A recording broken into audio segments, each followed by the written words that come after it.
Halo teman-teman, Juna Rebahan balik lagi nih.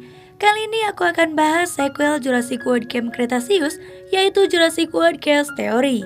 Setelah 6 tahun berpisah, para Camp Family atau singkat saja Campem kini bersatu kembali dengan usia yang jauh lebih dewasa.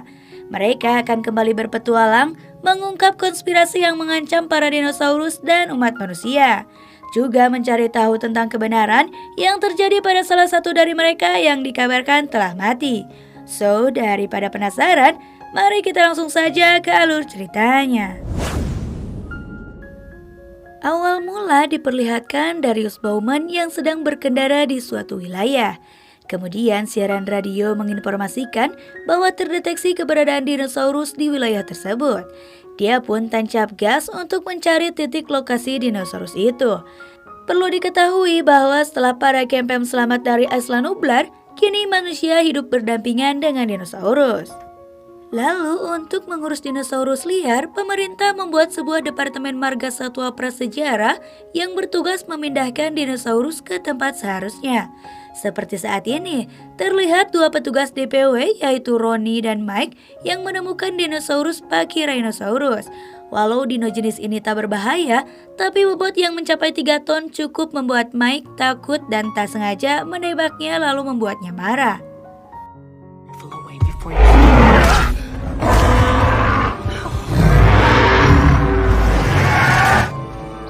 Ronnie? Darius? Seems like... Tiba-tiba datang Darius mencoba menenangkan dino itu. Karena lebih berpengalaman, Darius pun dapat melakukannya dengan mudah. Darius juga melihat ada kawat yang menancap di kakinya, dan setelah kawat itu dicabut, dia pun lebih tenang dari sebelumnya. Mike terlihat sangat kagum pada Darius, tapi juga merasa heran karena melihat Ronnie dan Darius terlihat sangat akrab. Lalu Ronnie menjelaskan bahwa Darius pernah bekerja menjadi bawahannya. Bahkan di sana Ronnie kembali mengajaknya bergabung untuk memburu dinosaurus. Sayangnya dia menolak karena kini dia hanya ingin memburu Allosaurus yang telah merenggut temannya yaitu Brooklyn. Ya, Brooklyn si rambut pink itu ternyata sudah meninggal teman. Look out! Kemudian di tengah obrolan mereka, tiba-tiba muncul Allosaurus menyerang Pachyrhinosaurus. Darius melihat mata Allosaurus itu berwarna putih dan membuatnya teringat pada saat kejadian Brooklyn dulu. Sejenak Allosaurus itu bertarung dengan Pachyrhinosaurus. Namun karena Darius menembakinya, akhirnya dia pun melarikan diri.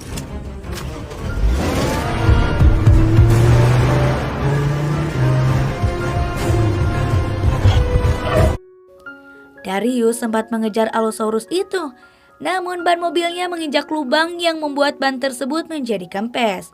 Dia kemudian memutuskan untuk kembali ke rumah, mengambil senjata dan mengganti bannya. Tapi apalah daya, dunia tak memihaknya karena ban serep satu-satunya pun juga kempes.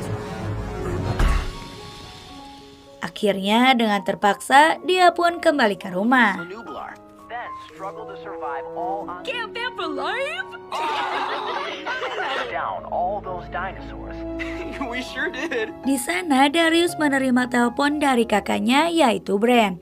Hanya kabar yang ia tanyakan dan pesan untuk tetap berhati-hati karena tinggal jauh darinya. Kemudian dia menonton sebuah video kenangan bersama para Campem sampai ketiduran. Ketika telepon kembali berdering, Darius pun terkejut mendengarnya. Namun saat dia mengangkat teleponnya tak ada suara bahkan satu kata pun dari sana. Dia pun merasa curiga dengan suara dari luar yang membuatnya siap untuk menyerang. Tapi ternyata yang datang adalah Ben sahabat Campem. Ben yang dulu badannya paling kecil kini sudah tumbuh menjadi Ben dewasa yang tingginya melebihi Darius. College. Actually, I'm taking a little... Here it goes. Try not to freak out. Dia datang untuk memberitahu bahwa dirinya merasa sedang diburu. Bahkan menurutnya kematian Brooklyn bukan sebuah serangan dinosaurus liar, melainkan sebuah rencana orang yang sengaja memakai Allosaurus untuk membunuh Brooklyn. Kini dia merasa bahwa teman-teman Campem yang lain juga dalam bahaya. Namun Darius tak begitu percaya pada Ben dan malah menyalahkan dirinya atas kematian Brooklyn. karena pada saat itu dia dan Brooklyn akan bertemu di tempat kejadian itu. Namun kemudian Ben menunjukkan pesan-pesan ancaman dari orang misterius padanya di situs Dark Jurassic. Sayangnya pesan-pesan itu ternyata sudah hilang, seperti ada yang telah menghapusnya. Lalu Darius malah menyangka bahwa Ben sedang bermain-main dengannya, sampai tiba-tiba muncul raptor menyerang mereka. Dengan susah payah Ben dan Darius menghindari serangan para raptor, dan akhirnya mereka pun bisa keluar dari rumah. They'll just move on.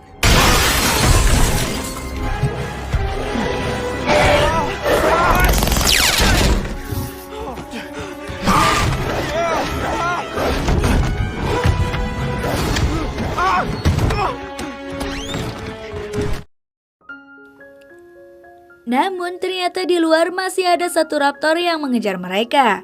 Karena situasi panik, ternyata Darius lupa membawa kunci mobilnya.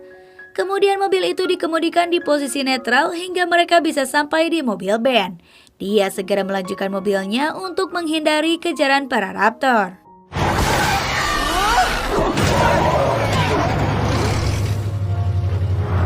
Parahnya, walaupun telah diserang raptor secara tiba-tiba, bahkan alarm pagar Darius yang juga tak berbunyi, Darius belum sepenuhnya percaya pada Ben. Lalu dia akan menelpon Sammy untuk menanyakan kebenarannya. Namun Ben yang takut ponsel itu dapat dilacak, akhirnya dia membuang ponsel milik Darius. Saat itu Darius menyuruhnya untuk berhenti ke rest area karena kebelet. Tapi Ben tak menurutinya lalu memberitahu bahwa mereka sedang diikuti. Ben pun mempercepat laju mobilnya untuk menghindar. Sayang di depan ada Nasutoceratops yang membuatnya mengerem mendadak.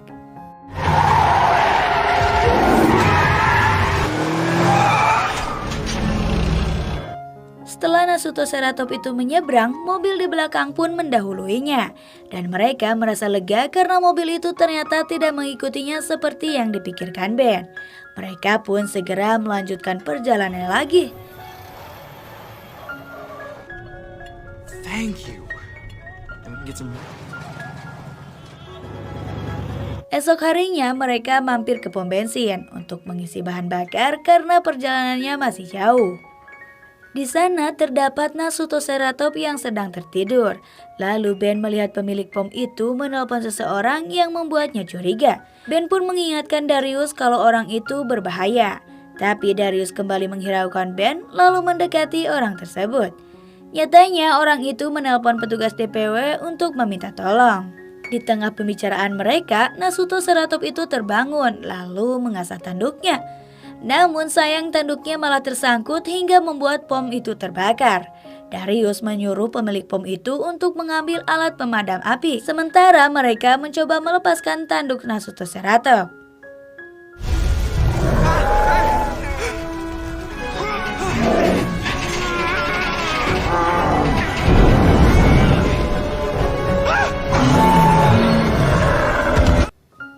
Setelah berhasil, Ben lalu memadamkan apinya dan Nasutoceratops pun kembali pada keluarganya. Pemilik pom itu sangat berterima kasih pada Ben dan Darius. Lalu mereka pun diberi perbekalan makanan untuk perjalanan mereka. You're not just gonna eat that.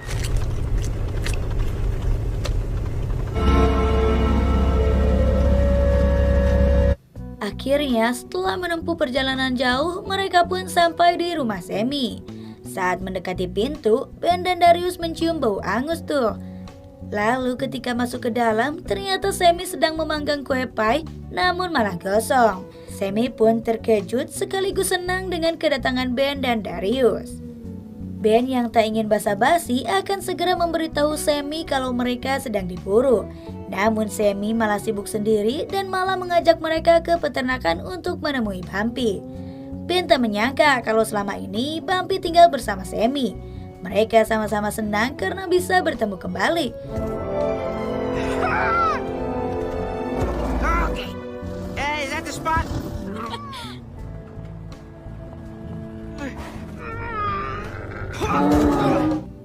Namun tak lama kemudian ada sebuah mobil yang akan menabrak Bumpy. Get out of the way! Dia adalah tetangganya Sammy yang benci sekali pada Bumpy. karena telah merusak pagar rumahnya dan kini juga mobilnya. Dia bahkan menghina-hina Bumpy yang membuat Ben sangat marah. Mereka hampir saja berantem kalau tak dilerai oleh Sammy. Setelah tetangganya itu pulang, Sammy kembali mengunci Bumpy di kandangnya, lalu kembali ke rumah dan mendapati pie-nya sudah matang. It won't be good. Which means finding the others. Off? Gotta get some supplies for our trip. Di saat itulah Ben memberitahu Sammy bahwa mereka sedang dalam bahaya karena ada seseorang yang memburu mereka. Sammy begitu terkejut lalu dia pun segera mengambil perbekalan untuk ikut pergi bersama Ben dan Darius. Namun pada saat masuk ke kamar, dia melihat jaket Brooklyn yang membuatnya teringat kembali dan merasa sedih. Hey girl. Just stop.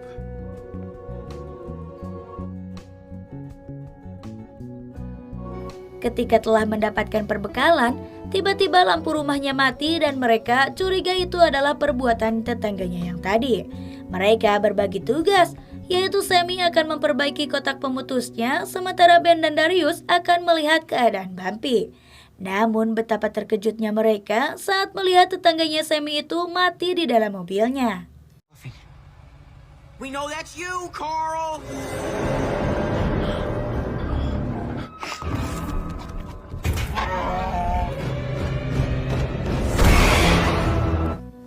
Mereka langsung saja mematikan senternya karena mereka baru saja melihat raptor yang mengejar-ngejar mereka.